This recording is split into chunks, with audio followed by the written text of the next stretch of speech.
pleasure to be here today to talk about what we're doing in Virginia to support children in alternative education and those that are at risk.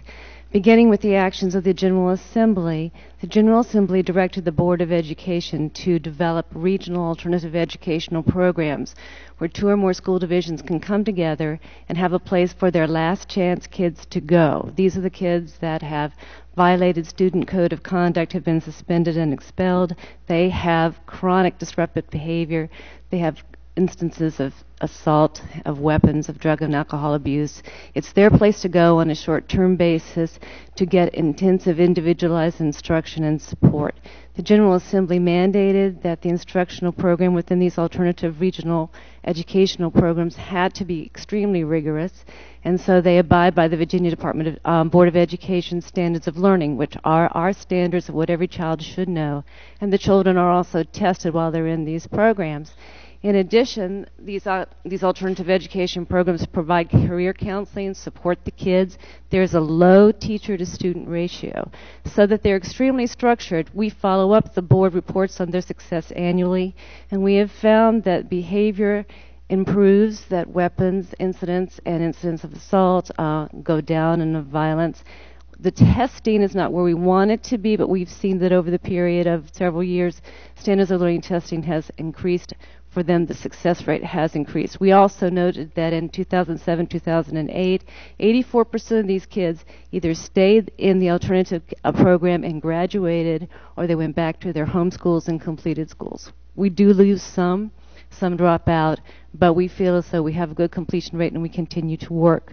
Also in our detention programs, the state-operated programs are run through my office.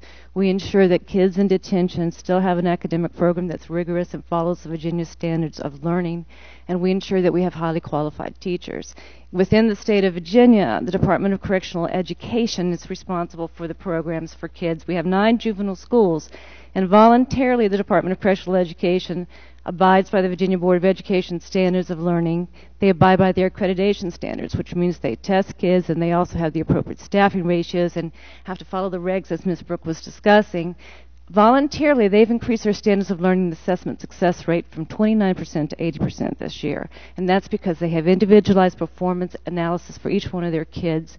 They have highly qualified teachers, they have school improvement programs, and they have coaches for their kids. And they work in cooperation with us, very close relationship.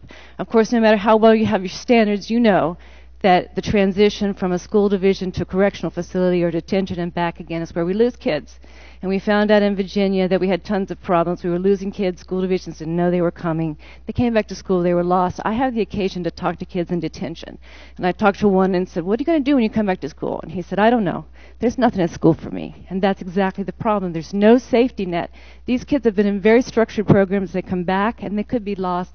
There could be no academic program planned for them. So we got our agencies together, Department of Juvenile Justice, Department of Correctional Education, Department of Education, Court Services, and we said, and parents and citizens and kids, and said, what can we do? And we came up, the Virginia Board of Education, promulgated re-enrollment regulations because the General Assembly mandated that they should, and because we knew that this was a problem. And there are key important elements of these re-enrollment regs.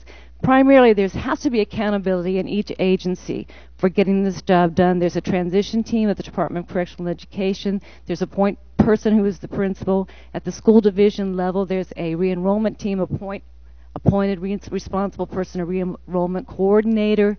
There are specified timelines for when information must be passed between the different agencies.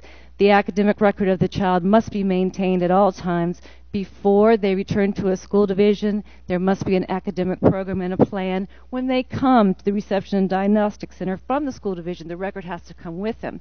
So because the board enacted these kinds of procedures, we've seen a great increase in success rates of kids coming back. Just one quick story. We had a 16-year-old who was in an alternative ed situation, came to detention because of behavioral problems. The detention center built a relationship with the home school, got a highly qualified teacher in chemistry to work individually with this child so they could maintain their credits towards graduation and be successful. And what we found is that the kid coming back to the school is not the kid that went into the detention center, into the correctional facility. They change, and often they're successful. But if school divisions don't realize that, if they have no information, if there's no joint communication, if there's no relationship between these agencies, then you can't build for the success for the child. And I see it's time for me to stop, but this is a good place to stop.